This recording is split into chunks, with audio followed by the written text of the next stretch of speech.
everyone. In this chapter, we will discuss about responsibility completion of audit.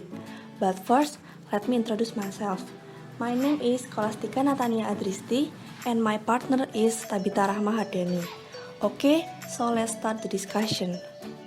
Responsibility completion of audit. The audit completion stage greatly affects the success of the audit result. This stage is very important and is carried out after the audit of various cycles. Decision the auditor takes during the completion stage to achieve optimal audit result. The procedure performed in the audit completion activity has several characteristics. The first one is not related to the transaction cycle or specific account. Second one, the procedure is performed after the balance sheet date. Third, it involves a lot of subjective judgment by the auditor. And the fourth, the procedure is usually performed by the audit manager or other senior member of the audit team who has extensive experience with client. The responsibilities of the auditor in completing the audit are divided into the following four categories. A. Complete field work. B. Evaluating finding. C. Communicating with clients. And the last one, D. After audit responsibilities. Let's discuss the first. A. Complete field work. In completing field work, the auditor performs specific audit procedure to obtain additional audit evidence. The procedure is: Point 1 is conducting a review of later events. The responsibility of the auditor to assess the fairness of the client's financial statement is not limited to examining events and transactions that have occurred up to the balance sheet date. AU 560 subsequent event state that auditors also have specific responsibility for events and transactions that A. Has a material effect on the financial statement. B.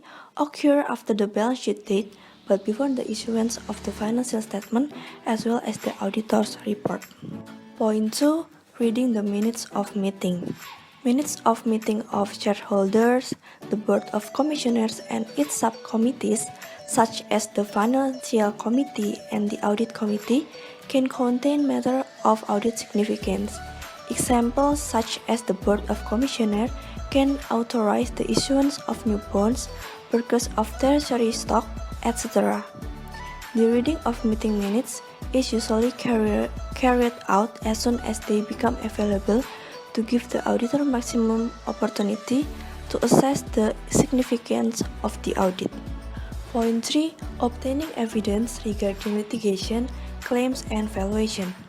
Profit contingencies will only cause relatively minor problems, whereas loss contingencies are often significant problems for the auditor. Contingent loss includes liabilities potential from income tax disputes, claim, other liability guarantees, and litigation claims and assessment require that the contingent loss must A. Record as a liability, B. Disclosed in notes to financial statements, and C. Ignored. Point 4. Obtaining client representation letter. Explain that representation are part of the evidence but not a substitute for the application of audit procedure necessary to obtain a reasonable basis for an opinion. Management representation must be able to A.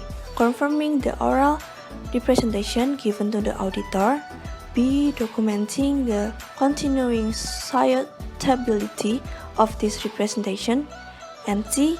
Reducing the possibility of misunderstanding regarding management's representation. Performing analytical procedure analytical. In conducting an overall review, the auditor reads the financial statement and records and considers the appropriateness of the evidence obtained in response to unusual and unexpected balance and relationship that A. Anticipated in audit planning, B. Identified during the audit in substantive tests. A variety of analytical procedure can be used. The procedure should: the first, apply to critical inspection areas identified during the audit. Second, Based on financial statement data, after all audit adjustment and reclassification have been recognized. B. Evaluating findings. There are two objectives of the auditor in evaluating the findings, namely A.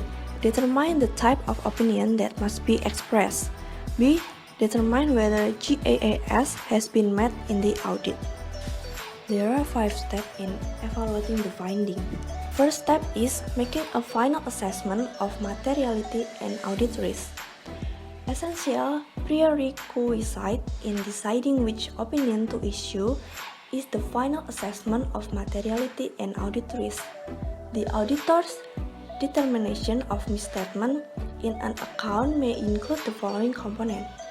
A. Incorrect misstatement that is specifically identified through substantive testing of the transaction details and balance. B. Projection of incorrect misstatement that is estimated through audit sampling technique. C. Estimated misstatement detected by analytical procedure and quantified by other audit procedure. Evaluating the continuity of business. If the auditor believes that there is substantial doubt about the company's ability to sustain business, the auditor should A. Obtain information about the management plan to reduce the influence of the condition or event. B. Assessing the likelihood that the plan will be implemented effectively. But if the auditor concludes that there is substantial doubt about the going concern of the business, the auditor shall A. Consider the appropriateness of disclosure about the possibility of the entity's inability to keep it going for a reasonable period of time. B. Include an explanatory paragraph. If the auditor concludes there is no substantial doubt, the auditor should still consider the need for disclosure. Conducting a technical review of financial reports. Before issuing an audit report on a client who is a public company, a technical review must also be carried out. The report by a partner who is not member of the audit team.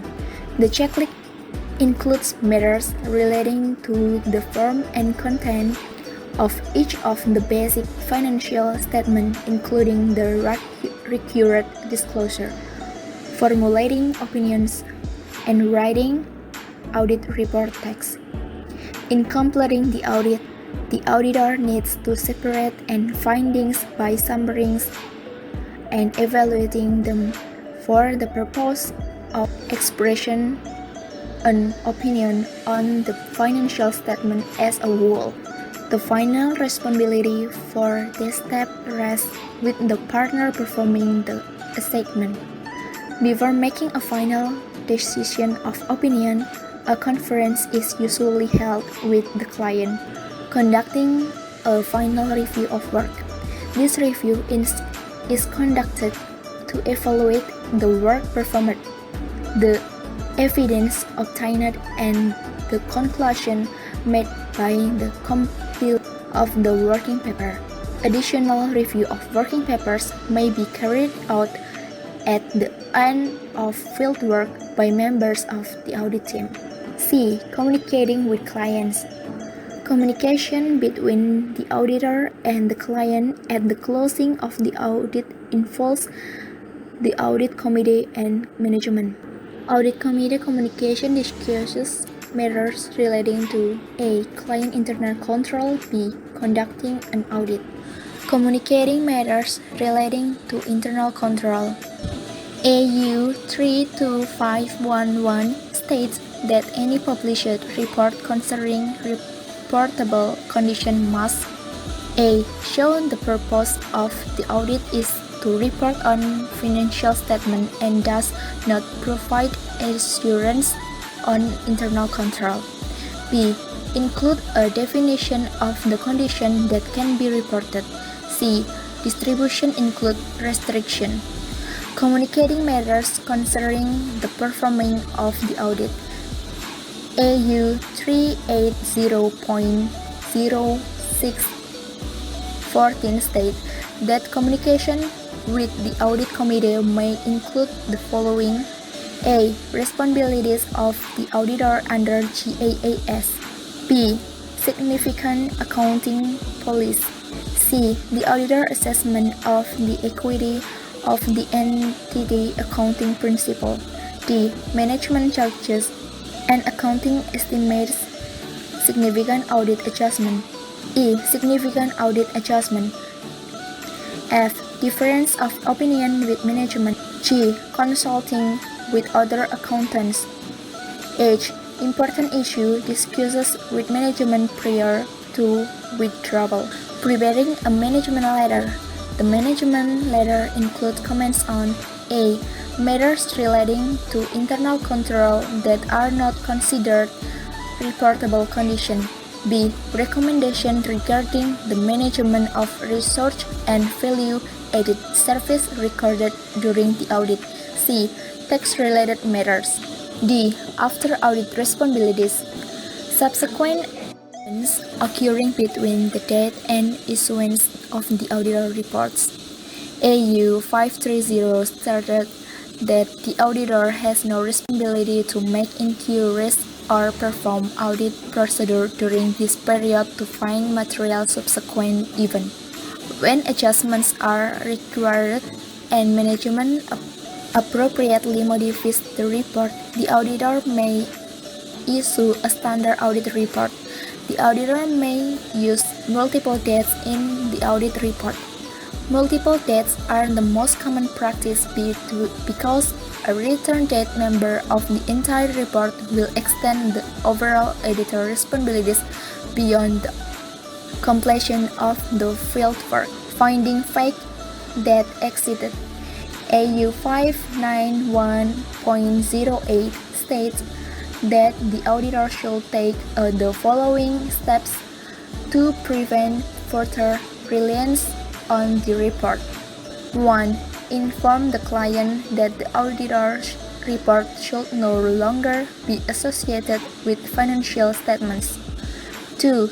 Notify the regulatory body having jurisdiction over the client that the reports are no longer relied on.